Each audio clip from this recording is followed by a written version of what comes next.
अगर मैं आपसे कहूँ कि कोई ऑब्जेक्ट जो है वो दो तरह के कलर रखता है तो क्या आप मानेंगे? शायद नहीं, या फिर थोड़ा सा कंफ्यूज हो जाएंगे कि कैसे।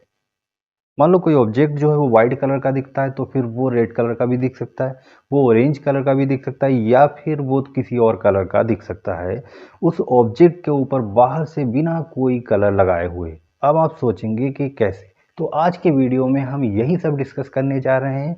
तो my name is Yawar Ali and you are watching solution channel. तो आज का हमारा टॉपिक है टेम्परेचर।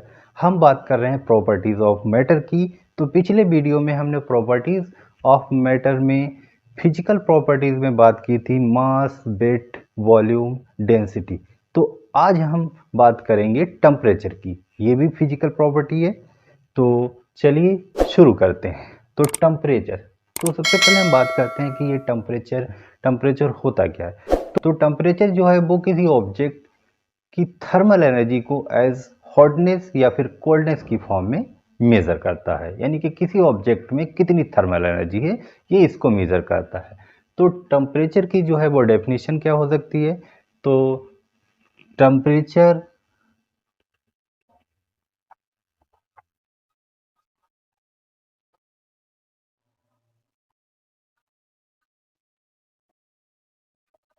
तो temperature is the measure of thermal energy as hotness और कोल्डनेस, यानी कि थर्मल एनर्जी को जो टेम्परेचर है वो हॉटनेस या फिर कोल्डनेस की फॉर्म में मेजर कर सकता है। ओके। और टेम्परेचर क्या है? Temperature is a physical intensive quantity. Intensive quantity क्यों है? तो इसको हम पिछले टॉपिक में आपको बता चुके हैं, क्योंकि ये मैटर के अमाउंट पर डिपेंड नहीं करती। मान लिया कोई एक मैटर है, उसके हमने दो सैंपल ले लिए, एक ज़्यादा और एक कम, तो क्या दोनों के बॉइलिंग पॉइंट में या फिर मेल्टिंग पॉइंट में कोई डिफरेंस हो जाएगा? नहीं, दोनों का मेल्टिंग या बॉइलिंग पॉइंट सेम रहेगा।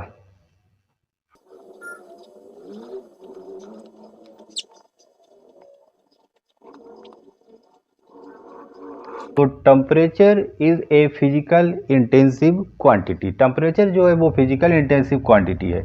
अब टेम्परेचर को जो है वो डिफरेंट टाइप की यूनिट में एक्सप्रेस किया जाता है। ओके, जैसे कौन कौन सी? ऑल ओवर वर्ल्ड में डिफरेंट टाइप की यूनिट यूज होती हैं, जैसे डिग्री सेल्सियस हो गया, फ़ारेनहाइट हो गया, केल्विन हो गया, रैंकाइन स्केल हो गया, न्यूटन स्केल है। लेकिन मोस्टली जो यूनिट्स हैं वो थ्री यूज की जाती हैं, degree Celsius, Fahrenheit and kelvin.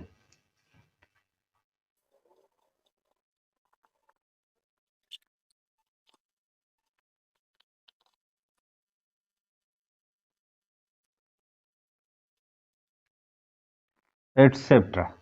तो temperature is expressed in different unit like degree Celsius, Fahrenheit, Kelvin, Rankine, Newton scale etcetera. इसके अलावा और भी बहुत सी यूनिट्स जो हैं उनमें टेम्परेचर को एक्सप्रेस किया जाता है, लेकिन मोस्टली जो टेम्परेचर की यूनिट यूज होती हैं वो ये थ्री हैं जो मोस्ट फेमस है और world wide all over world में इनका यूज किया जाता है, degree Celsius, Fahrenheit and kelvin.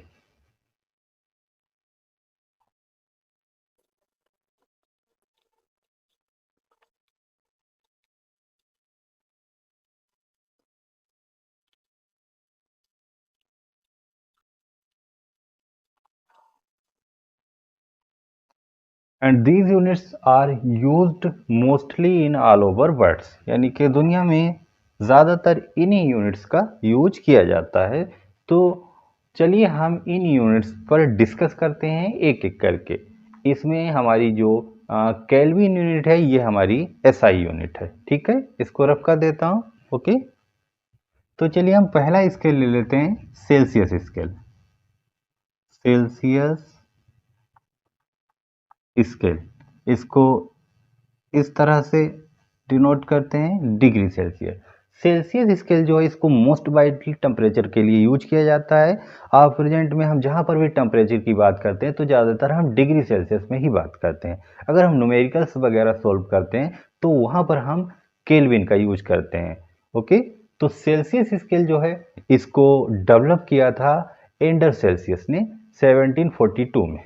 Okay, Celsius scale जब डेवलप किया गया था तो इसमें ज़ीरो जो था वो डिनोट करता था वाटर के बॉइलिंग पॉइंट को, और 100 जो था वो डिनोट करता था वाटर के फ्रीजिंग पॉइंट को। और प्रेजेंट टाइम का जो स्केल है वो एंडर सेल्सियस का रिवर्स स्केल है, यानी कि प्रेजेंट टाइम के डिग्री सेल्सियस स्केल में जो वाटर का बॉइलिंग पॉइंट है उसको 100 से डिनोट करते हैं और वाटर का जो फ्रीजिंग पॉइंट है उसको 0 से डिनोट किया जाता है।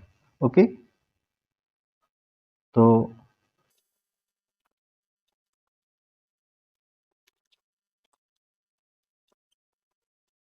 This scale was developed by Anders Celsius in 1742। उस टाइम जो जीरो जो था वो डिनोट करता था बॉइलिंग पॉइंट ऑफ वाटर, यानी कि वाटर के बॉइलिंग पॉइंट को डिनोट करता था एंडर सेल्सियस के स्केल में, और 100 डिनोट करता था freezing point of water, freezing point of water, water के फ्रीजिंग पॉइंट को डिनोट करता था।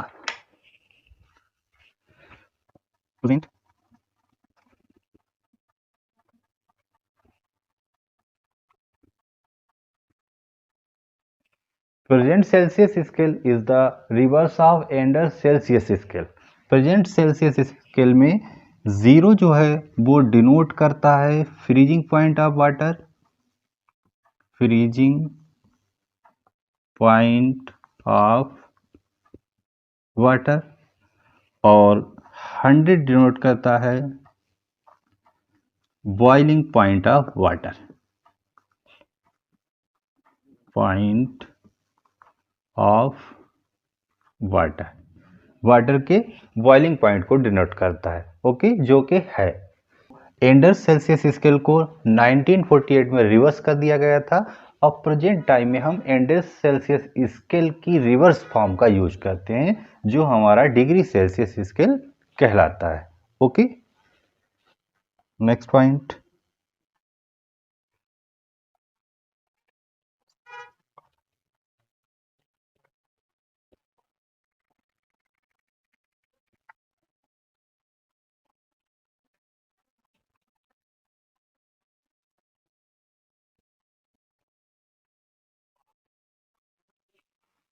It is also called as centigrade scale because it is based on boiling point 100 degree Celsius and freezing point 0 degree Celsius of water। यानी कि इसको centigrade इसलिए क्या कहा गया है क्योंकि ये वाटर के फ्रीजिंग पॉइंट और बॉइलिंग पॉइंट पर बेस है। कैसे? फ्रीजिंग पॉइंट यानी कि 0 डिग्री सेल्सियस से बॉइलिंग पॉइंट यानी कि 100 डिग्री सेल्सियस, यहां से यहां तक कितना डिफरेंस है? 100 का, यानी कि 100 डिवीजन का। ओके, तो दो डिफाइंड पॉइंट यानी कि एक फ्रीजिंग पॉइंट और दूसरा बॉइलिंग पॉइंट, दो डिफाइंड पॉइंट के बीच में 100 का डिफरेंस है, इसीलिए इस स्केल को क्या बोला गया? सेंटीग्रेड स्केल भी बोला गया। क्यों? क्योंकि ये वाटर के फ्रीजिंग और बॉइलिंग पॉइंट पर बेस था। ओके, तो ये हो गया हमारा डिग्री सेल्सियस। अब हम नेक्स्ट स्केल की बात करते हैं। ओके, इसको रब कर देते हैं। तो चलिए नेक्स्ट स्केल की हम बात करते हैं, फ़ारेनहाइट स्केल। फ़ारेनहाइट स्केल, इसको डिग्री फ़ारेनहाइट इस तरह से रिप्रेजेंट करते हैं। फ़ारेनहाइट स्केल का मोस्टली जो है ज़्यादातर यूज यूएस में होता है, यूनाइटेड स्टेट में। अपने यहाँ भी इसका यूज़ करते हैं, लेकिन अपने यहाँ जितना डिग्री सेल्सियस का यूज करते हैं उतना फ़ारेनहाइट का यूज़ नहीं होता है। आपने फीवर मेज़र करने के लिए थर्मामीटर देखा होगा, तो थर्मामीटर में जो है वो फ़ारेनहाइट स्केल का ही यूज किया जाता है। फ़ारेनहाइट स्केल को डेवलप किया था डेनियल गैब्रियल फ़ारेनहाइट ने इन 1724 में। ओके,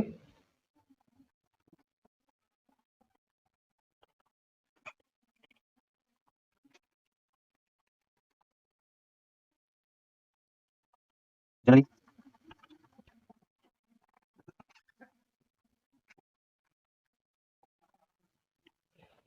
ओके, तो this scale was developed bye Daniel Gabriel Fahrenheit in 1724 generally body temperature is measured in Fahrenheit scale, और बॉडी टेम्परेचर यानी कि फीवर जो है वो फ़ारेनहाइट स्केल में मेजर किया जाता है। हमारी बॉडी जो होती है वो कितने टेम्परेचर पर वर्क करती है?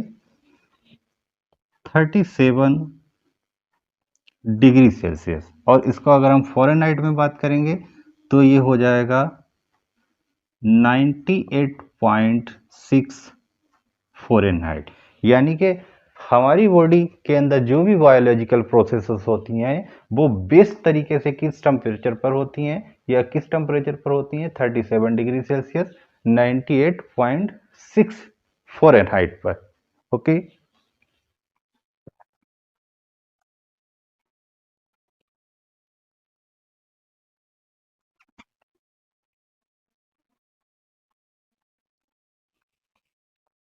वाटर फ्रीज एट 32 फ़ारेनहाइट यानी कि 0 degree Celsius, and boil at 212 Fahrenheit यानी कि 100 डिग्री सेल्सियस। ओके। फ़ारेनहाइट और डिग्री सेल्सियस को रिलेट करने के लिए हमारे पास एक फार्मूला है, F equal to 9/5 degree Celsius plus 32। Okay. इस फार्मूले से हम फ़ारेनहाइट को डिग्री सेल्सियस में कन्वर्ट कर सकते हैं, या फिर डिग्री सेल्सियस को हम फ़ारेनहाइट में कन्वर्ट कर सकते हैं। जैसे मान लो हम 0 डिग्री सेल्सियस के लिए देखते हैं, F equal to 9/5 degree Celsius की जगह पर हम 0 यूज कर लेते हैं, और प्लस 32। तो 0 से किसी को मल्टीपल करते हैं तो सब 0 हो जाता है, यानी कि ये स्टेप जो है पूरा 0 हो जाएगा। तो यहाँ पर क्या बचेगा? F equal to 32। ओके, यानी कि 0 डिग्री सेल्सियस बराबर क्या है? 32 फ़ारेनहाइट। ठीक है, इसको भी देख लेते हैं। 100 degree Celsius, F equal to 9/5 into degree Celsius की जगह पर 100 रख देते हैं, आप प्लस 32।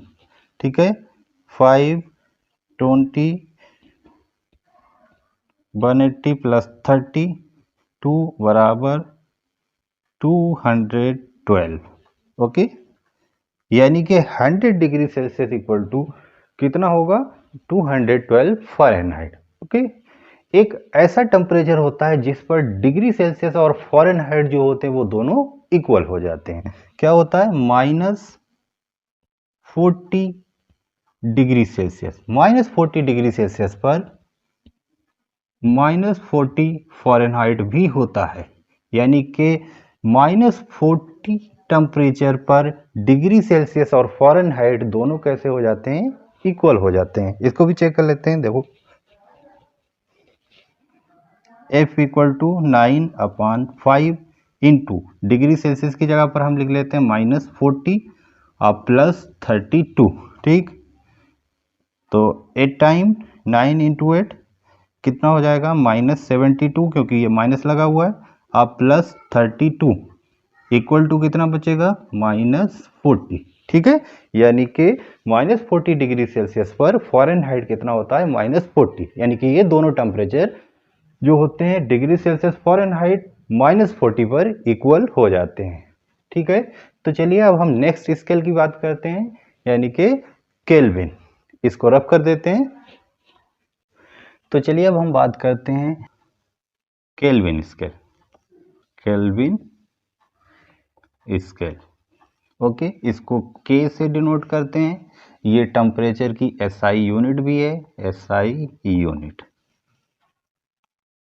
तो अब बात आती है कि जब हमारे पास डिग्री सेल्सियस स्केल था, फ़ारेनहाइट स्केल था टेम्परेचर को मेज़र करने के लिए, तो फिर केल्विन स्केल की क्या ज़रूरत पड़ गई? ओके, तो दरअसल बात ये थी कि जो degree Celsius scale, Fahrenheit scale थे, वो एक्सट्रीम हार्डनेस या फिर कोल्डनेस को सही से मेज़र नहीं कर पा रहे थे, वो नेगेटिव वैल्यू शो करते थे। तो फिर एक नया स्केल डेवलप करने की ज़रूरत पड़ी, और केल्विन स्केल डेवलप किया गया। ओके, तो केल्विन स्केल जो था वो एक्सट्रीम हॉटनेस और कोल्डनेस को बिल्कुल सही से मेजर कर सकता था। ओके, तो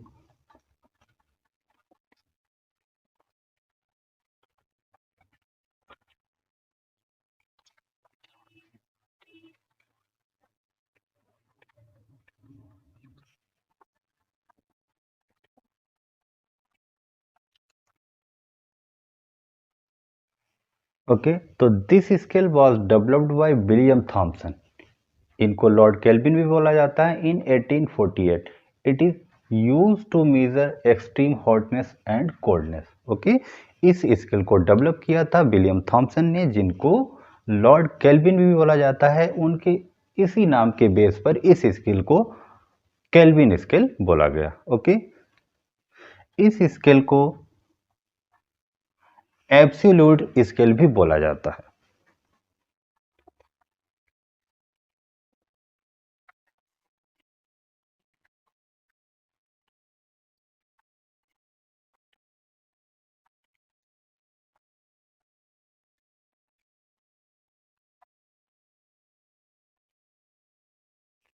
Okay, so this scale is also known as absolute scale because it measures only positive values. Hence, its zero value is called as absolute zero Kelvin. यानी कि इसको एब्सोल्यूट स्केल इसलिए बोला जाता है क्योंकि ये केवल पॉजिटिव वैल्यूज मेजर करता है, जबकि अगर हम बात करें डिग्री सेल्सियस की या फ़ारेनहाइट की तो ये नेगेटिव वैल्यू भी मेजर करते हैं, नेगेटिव में भी टेम्परेचर को मेजर करते हैं। इसीलिए जो जीरो केल्विन होता है उसको एब्सोल्यूट जीरो केल्विन बोला जाता है। ठीक है,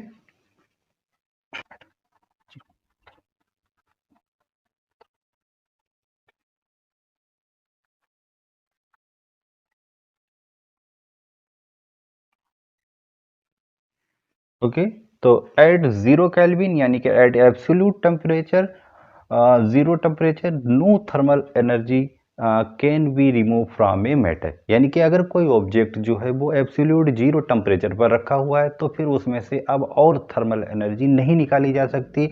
इसका मतलब हुआ कि उसमें थर्मल एनर्जी नहीं है और उसके जो पार्टिकल्स हैं, चाहे वो एटम हो या फिर मॉलिक्यूल हो, वो कंप्लीटली रेस्ट में आ चुके हैं। ओके, यानी कि अगर हम कहें कि क्लासिकल सेंस में जो मैटर के पार्टिकल्स हैं वो कंप्लीटली रेस्ट में है, लेकिन वो क्वांटम सेंस में नहीं है। क्वांटम सेंस का मतलब होता है हम इलेक्ट्रॉन और प्रोटॉन की बेस पर बात कर रहे हैं, तो किसी एटम के अंदर जो न्यूक्लियस के सराउंडिंग में इलेक्ट्रॉन्स जो होते हैं वो मूव करते रहते हैं, तो वो उनकी मूविंग चल रही है। लेकिन क्लासिकल सेंस की अगर हम बात करें, यानी कि मॉलिक्यूल और एटॉमिक बेस पर बात करें, तो मैटर के जो पार्टिकल्स हैं वो कंप्लीटली रेस्ट में आ जाते हैं। कहाँ पर? At absolute zero Kelvin temperature पर। और इस कंडीशन में मैटर के पास एनर्जी जो होती है वो और नहीं होती है, यानी कि वो थर्मल एनर्जी को और रिमूव नहीं कर सकता।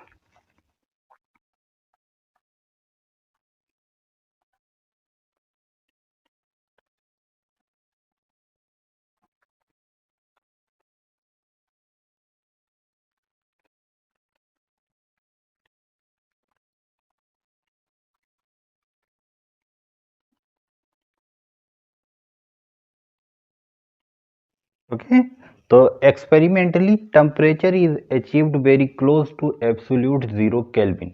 कितना? -273.144 डिग्री सेल्सियस, यानी कि जीरो केल्विन के बहुत करीब। बट एब्सोल्यूट जीरो केल्विन कितना? -273.15 केल्विन इज नॉट अचीव। यानी कि एक्सपेरिमेंटली जब टेम्परेचर को डिक्रीज किया गया तो वो लगभग इतना हो गया, बिल्कुल करेक्ट फॉर्म में एब्सोल्यूट जीरो केल्विन, यानी कि -273.15 केल्विन टेम्परेचर जो है वो अचीव नहीं हो सका। इसके कई रीजंस हैं, इसको हम थर्मोडायनामिक में जो है डिस्कस करेंगे। ओके,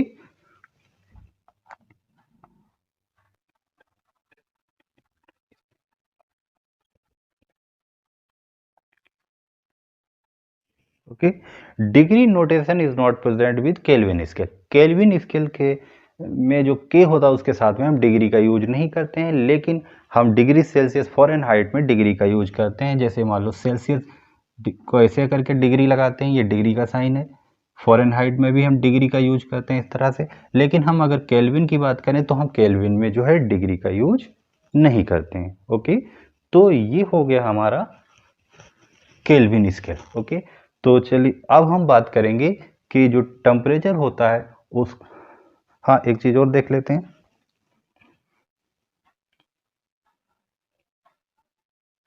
जीरो केल्विन यहाँ पे लिख देता हूँ। Zero Kelvin equal to -273.15 degree Celsius. Okay, या फिर हम कहें कि 0 degree Celsius equal to 273.15 Kelvin. Okay, तो चलिए अब हम बात करेंगे कि जो टेम्परेचर होता है उसको किस डिवाइस से मेजर किया जाता है। ठीक है, इसको रफ कर देते हैं। तो devices used to measure temperature. Okay, temperature को मेजर करने के लिए कौन सी डिवाइसेस यूज की जाती हैं। ओके, जैसे थर्मामीटर,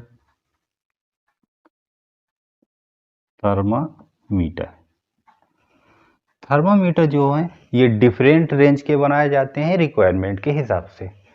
दे मे बी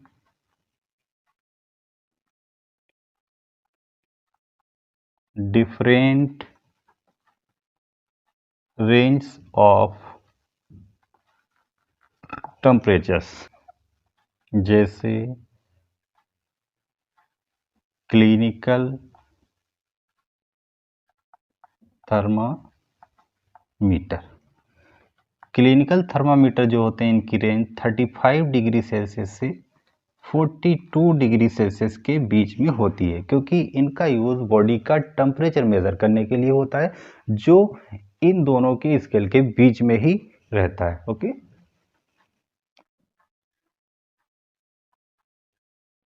लैब थर्मामीटर,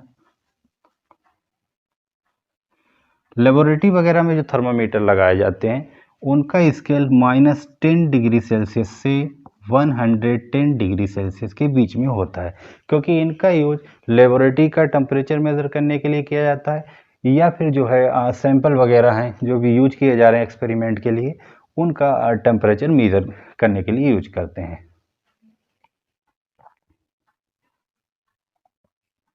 और कौन सी डिवाइसेस होती हैं? क्रायोमीटर्स। क्रायोमीटर्स जो होते हैं ये एक्सट्रीम कोल्डनेस को मेजर करने के लिए यूज किए जाते हैं स्पेशली। ये डिफरेंट टाइप के हो सकते हैं।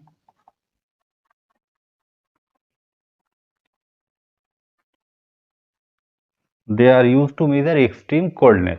कितनी कोल्डनेस? ये लगभग 1 केल्विन टेम्परेचर तक को मेजर कर सकते हैं। और क्या होते हैं? पायरोमीटर,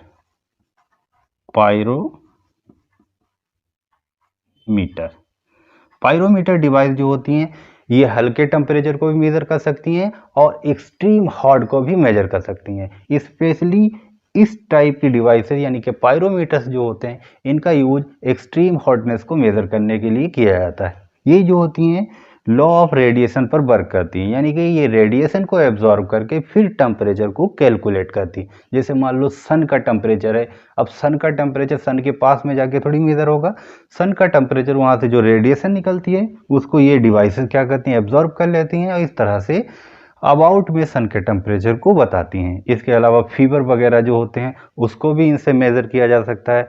आपने अभी कोरोना काल में देखा होगा इस टाइप से ऐसे करके एक डिवाइस होती थी, उसको दूर से ऐसे करके फीवर मेजर करते थे, चेक करते थे, तो वही जो है वो क्या है, पायरोमीटर्स हैं। ओके,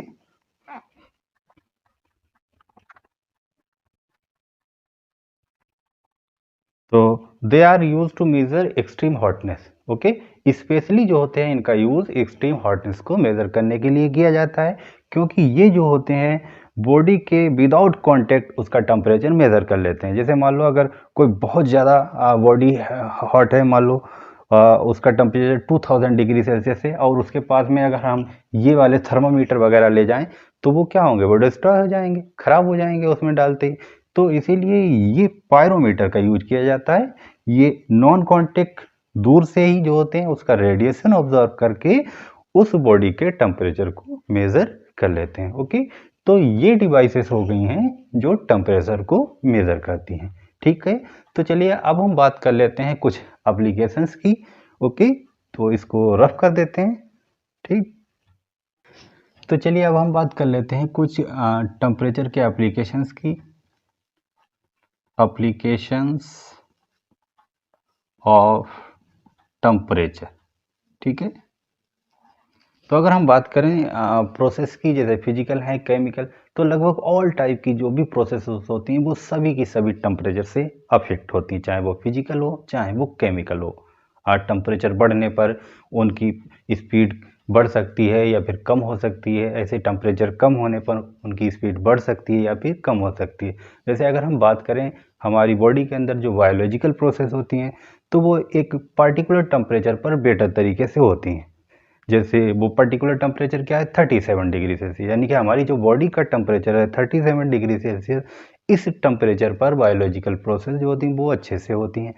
और भी अगर हम प्रोसेसेस की बात करें, चाहे हम बात करें करोजन की या रेस्पायरेशन है या फिर और किसी प्रोसेस की बात करें, तो लगभग हर प्रोसेस जो होती है वो किसी ना किसी टेम्परेचर पर बहुत अच्छे तरीके से होती है। ओके,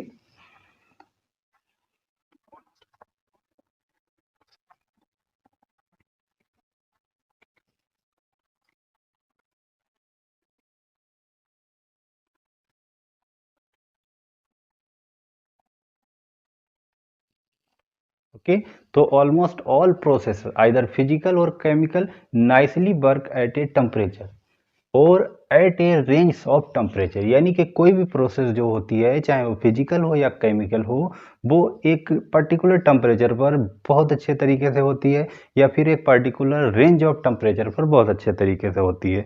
ओके, जैसे मान लो अभी हमने बात की थी बायोलॉजिकल प्रोसेस की, तो बायोलॉजिकल प्रोसेस जो होती हैं वो 37 डिग्री सेल्सियस पर बहुत अच्छे तरीके से होती हैं। इसके अलावा अगर थोड़ा सा ऊपर हो जाए टेम्परेचर या फिर नीचे हो जाए तब भी वो वर्क करती हैं। ओके, इसके अलावा अगर हम बात करें जनरल लाइफ में, जैसे कि कोई हम काम कर रहे हैं, ओके, तो एटमॉस्फेरिक टेम्परेचर अगर मान लो है 20 से और 30 तक, तब हम बहुत अच्छे तरीके से काम करते हैं और हमें बेटर फील लगता है। लेकिन अगर इससे कम टेम्परेचर है, मान लो 10 डिग्री सेल्सियस हो गया या फिर उससे और नीचे हो गया, तो फिर हमें बहुत ज़्यादा ठंड लगेगी। तब हमारी जो प्रोसेस होगी उसमें कुछ ना कुछ चेंज आ जाएगा, हो सकता है वो स्लो हो जाए। ओके, ऐसे ही अगर हम 30 से 40 डिग्री सेल्सियस टेम्परेचर अगर एटमॉस्फेयर का चला गया या 50 चला गया, तो उस कंडीशन में जो होगा हमें थकान ज़्यादा होगी और उस कंडीशन में हमारी जो वर्क करने की प्रोसेस होगी वो कैसी हो जाएगी, वो स्लो हो जाएगी। ऐसे ही हम किसी भी प्रोसेस की बात करें तो वो जो है टेम्परेचर से अफेक्ट होती है और वो प्रोसेस जो है टेम्परेचर कम या ज़्यादा होने पर कम या ज़्यादा हो सकती है। ओके,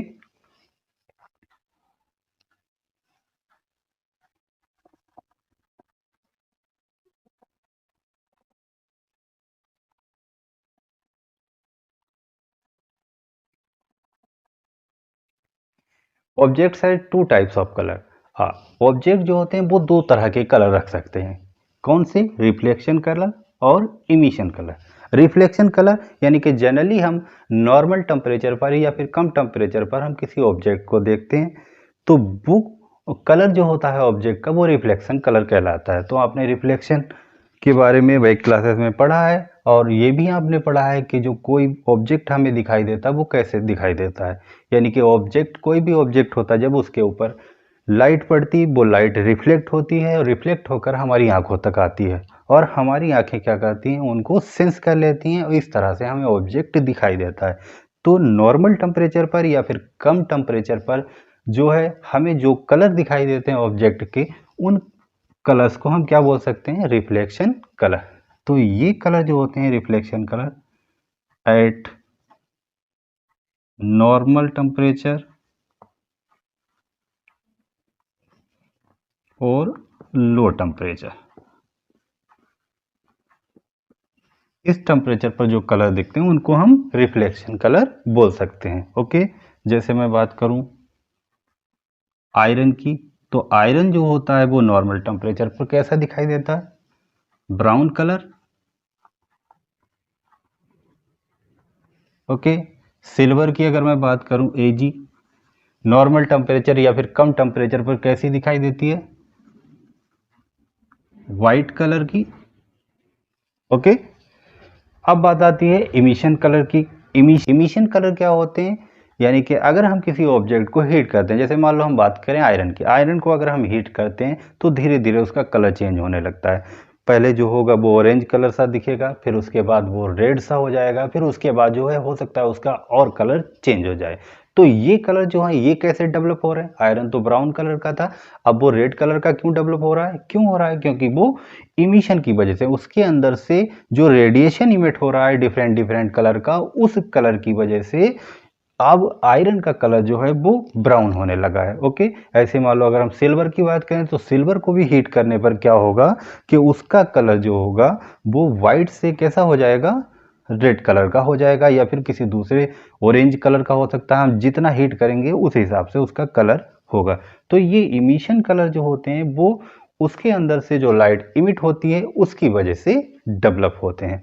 अब ये होते कैसे हैं? जैसे मान लिया किसी ऑब्जेक्ट को जब हम हीट करते हैं, मान लिया आयरन को हमने हीट किया, तो आयरन के अंदर जो आयरन के एटम्स हैं उनके अंदर जो इलेक्ट्रॉन्स होते हैं वो इलेक्ट्रॉन्स एक्साइटेड होते हैं और वो ग्राउंड स्टेट से एक्साइटेड स्टेट में आते हैं। एक्साइटेड स्टेट में आने पर वो फिर से दोबारा से रिटर्न होकर ग्राउंड स्टेट में आते हैं, और जब वो एक्साइटेड स्टेट से दोबारा ग्राउंड स्टेट में रिटर्न होते हैं तब रिटर्न होने की कंडीशन में उनमें से जो होता है रेडिएशन इमिट होता है, और वही रेडिएशन जो होता है वो हमें डिफरेंट डिफरेंट कलर का दिखाई देता है। ओके। तो इमिशन कलर में अगर हम आयरन की इमिशन कलर जो होता है वो एट हाई टेम्परेचर पर होगा, एट हाई टेम्परेचर। ओके। इसमें जो है अगर हम आयरन की बात करें तो इसका कलर जो है वो ऑरेंज भी हो सकता है, रेड भी हो सकता है, इसके अलावा और भी दूसरा कोई कलर हो सकता है। ऐसे ही हम अदर ऑब्जेक्ट की बात करें, उनको भी हीट करें तो फिर उनके भी कलर्स जो होंगे वो चेंज हो जाएंगे। तो इस तरह से डेवलप होने वाला कलर को क्या बोला जाता है? Emission colour. ओके। और नॉर्मली जो लो टेम्परेचर पर हमें कलर दिखते हैं वो क्या कहलाते हैं? या फिर नॉर्मल टेम्परेचर पर जो कलर दिखते हैं वो क्या कहलाते हैं? Reflection colour. उनको हम रिफ्लेक्शन कलर बोल सकते हैं। ओके। और एप्लीकेशन क्या हम लिख सकते हैं? Physical properties of matter like solubility, density, volume, etc. also affected by temperature. Okay. तो physical property of matter like solubility, density, volume, etc. also affected by temperature. यानी कि मैटर की ये फिजिकल प्रॉपर्टी होती है, ये भी टेम्परेचर से अफेक्ट होती हैं। और क्या हम बता सकते हैं? टेम्परेचर जो होता है वो साउंड को भी अफेक्ट करता है। कैसे?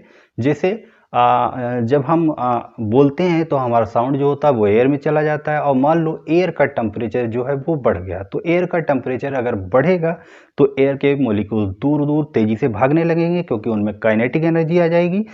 तो जब एयर के पार्टिकल तेजी से भागेंगे तो साउंड भी क्या होगी? वो भी तेजी से भागने लगेगी। ओके। तो temperature also affect to sound air speed of sound air. Okay. तो टेम्परेचर जो होता है वो साउंड है, एयर है, इनकी स्पीड को भी अफेक्ट करता है। ओके। टेम्परेचर बढ़ने पर क्या होगा? साउंड की स्पीड बढ़ जाएगी, एयर की स्पीड बढ़ती है तो फिर साउंड की स्पीड भी बढ़ जाएगी। ओके। तो ये कुछ एप्लीकेशंस हो गए टेम्परेचर की। ठीक है। तो चलिए अब हम कुछ क्वेश्चंस कर लेते हैं टेम्परेचर के ऊपर। ओके। इसको रफ कर देते हैं। ठीक है। तो चलिए अब कुछ टेम्परेचर से रिलेटेड क्वेश्चंस कर लेते हैं। ओके। हमारा पहला क्वेश्चन है, वाई ए ग्लास बोतल filled with water breaks in refrigerator on cooling below 0 degree Celsius. यानी कि रेफ्रिजरेटर में अगर कोई ग्लास की बोतल पानी से भरी हुई रखी है, उसको हम 0 डिग्री सेल्सियस से नीचे ठंडा करते हैं तो वो ब्रेक क्यों हो जाती है? तो सिंपल सा क्वेश्चन है। आपको मालूम होगा कि अगर हम वाटर को ठंडा करते हैं 0 डिग्री सेल्सियस से नीचे तो उसका वॉल्यूम बढ़ जाता है, क्योंकि वो आइस में कन्वर्ट होता है और आइस का वॉल्यूम वाटर से ज़्यादा हो जाता है। तो जब उसको हम 0 डिग्री सेल्सियस से नीचे ठंडा करते हैं तो पानी जो होता है वो आइस में कन्वर्ट हो जाता है और आइस का वॉल्यूम बढ़ता है, इसलिए बोतल जो होती है वो क्या हो जाती है, ब्रेक हो जाती है। ठीक है, हमारा नेक्स्ट क्वेश्चन है what changes will occur in volume of water if temperature of water decrease from 9 degree Celsius to 3 degree Celsius. यानी कि मान लो मेरे पास कोई सैंपल ऑफ वाटर है, उसको मैं 9 डिग्री सेल्सियस से 3 डिग्री सेल्सियस तक ऑब्जर्व करता हूँ, तो उसके वॉल्यूम में क्या फ़र्क पड़ेगा। यानी कि मेरे पास जो सैंपल ऑफ वाटर है उसको मैं 9 डिग्री सेल्सियस से ठंडा करना स्टार्ट करता हूँ, फिर ऑब्जर्व करता हूँ। तो जब हम 9 डिग्री सेल्सियस से नीचे वाटर को ठंडा करेंगे और वो 4 डिग्री सेल्सियस पर आएगा, तो उस कंडीशन में वाटर की डेंसिटी जो होती है वो सबसे ज़्यादा होती। ठीक है, ये बात आप याद रखना कि जब वाटर को हम ठंडा करते हैं और वो 4 डिग्री सेल्सियस पर आता है, तो 4 डिग्री सेल्सियस पर वाटर की डेंसिटी मैक्सिमम हो जाती है, यानी कि वाटर का वॉल्यूम जो होगा वहाँ पर लीस्ट हो जाएगा। ओके, फिर उसके बाद जो होता है, जैसे ही 4 से ऊपर की ओर नीचे की ओर बढ़ते हैं 3 डिग्री सेल्सियस की ओर, अब वो आइस में कन्वर्ट करने लगता है, और जब आइस में कन्वर्ट करेगा तो वॉल्यूम क्या होगा, फिर बढ़ने लगेगा। यानी कि 9 डिग्री सेल्सियस से 3 डिग्री सेल्सियस की ओर बढ़ने पर पहले वॉल्यूम जो होगा वो क्या होगा, घटेगा 4 डिग्री सेल्सियस तक, फिर उसके बाद बढ़ने लगेगा। ओके, तो चलिए हमारा नेक्स्ट क्वेश्चन है if A iron ball is heated which of the following increase it greater percent. ठीक है, यानी कि कोई आयरन की बॉल है, उसको अगर हम हीट करते हैं तो इनमें से क्या ग्रेटर परसेंटेज में बढ़ेगा। तो चलिए इसका जवाब दीजिए, कमेंट कीजिए, फिर मैं बताता हूँ। ओके, 1 2, चलो ठीक है। तो मान लो ये आयरन की बॉल है, ठीक है, यहाँ पर मैं एक बार डायमीटर बना लेता हूँ। ये आयरन की बॉल, ये सरफेस एरिया चारों तरफ का, ये आयरन की बॉल। अगर वॉल्यूम की बात करें तो ये सब कुछ सब वॉल्यूम में आ जाएगा। ओके, तो यहाँ से देखते हैं, पहले डेंसिटी बढ़ेगी कि घटेगी, क्या होगा। तो अगर हम किसी भी ऑब्जेक्ट को गर्म करते हैं तो उसके पार्टिकल दूर दूर भागने लगते हैं। इसका मतलब क्या होता है, स्पेस होने लगता है, यानी कि उसकी डेंसिटी तो घटेगी। तो इसको तो हम हटा देते हैं। अब बात आती है इन तीनों में से, डायमीटर गर्म करने पर बढ़ेगा, एरिया भी बढ़ेगा, अब वॉल्यूम भी बढ़ेगा। ओके, अब हम बात आती कि इन तीनों में से कौन सबसे तेज या कौन सबसे ज़्यादा परसेंटेज में बढ़ेगा। पहले डायमीटर देख लेते हैं। डायमीटर जो है, यानी कि ये वाला पोर्शन, ये इतना ही बढ़ेगा। मान लो ये बॉल इतनी थी और गर्म की तो इतनी हो गई, यानी कि ये इतना हिस्सा बढ़ा। सरफेस एरिया की बात करें तो केवल ऊपर का एरिया, वही के बॉल इतनी थी और गर्म होने पर ये वाला इतना, यानी कि ये पोर्शन बढ़ गया, ये पोर्शन बढ़ गया। अब अगर हम मैं वॉल्यूम की बात करूं तो वॉल्यूम में पूरा इंक्लूड होगा। ओके, यानी कि हर जगह के पार्टिकल जो होंगे वो मूव करेंगे अपनी अपनी जगह से, और क्या होगा, वॉल्यूम हर जगह से बढ़ेगा। तो हम कुल मिलाकर देखें तो वॉल्यूम जो होगा वो ज़्यादा परसेंटेज में बढ़ेगा। ठीक है, डायमीटर जो होगा और एरिया ऑफ सरफेस जो है ये कम बढ़ेंगे। ओके, तो यहाँ पर हमारा आंसर हो गया क्या, वॉल्यूम, यानी कि सबसे ज़्यादा परसेंटेज में वॉल्यूम बढ़ेगा। ओके, नेक्स्ट हमारा क्वेश्चन है what is the ideal temperature of refrigerator for keeping food and food item. यानी कि फ्रिज जो होते हैं उनका आइडियल टेम्परेचर क्या होता है या फिर क्या रखना चाहिए। तो फ्रिज जो होते हैं उनका आइडियल टेम्परेचर 4 डिग्री सेल्सियस रहना चाहिए। ओके, क्यों, क्योंकि 4 डिग्री सेल्सियस पर या उसके ऊपर तक जो होता है फूड आइटम्स अच्छे से रहते हैं, स्पॉइल नहीं होते हैं, उनकी स्मेल वगैरह खराब नहीं होती है। क्यों क्यों नहीं होती है ऐसा, क्योंकि 4 डिग्री सेल्सियस से जो है नीचे आने पर वाटर जो होता है वो आइस में कन्वर्ट होने लगता है, और जो भी फूड आइटम्स होते हैं उनके अंदर वाटर का कुछ ना कुछ कंटेंट होता है, तो वो भी आइस में कन्वर्ट होगा। इस कंडीशन में क्या होगा, फूड आइटम्स जो होंगे उनका स्वाद वगैरह जो है, स्मेल वगैरह है, वो खराब हो जाएगी। इसीलिए जो होता है फ्रिज का आइडियल टेम्परेचर 4 डिग्री सेल्सियस रखा गया है। ठीक है, तो आज का वीडियो हम यहीं पर खत्म करते हैं। नेक्स्ट वीडियो में हम लेकर आएंगे measurement of properties of matter. तब तक के लिए आप लोग अच्छे से पढ़ाई करते रहिए और हमारे वीडियो को ज़्यादा से ज़्यादा लाइक, शेयर और सब्सक्राइब कीजिएगा। Okay, thank you.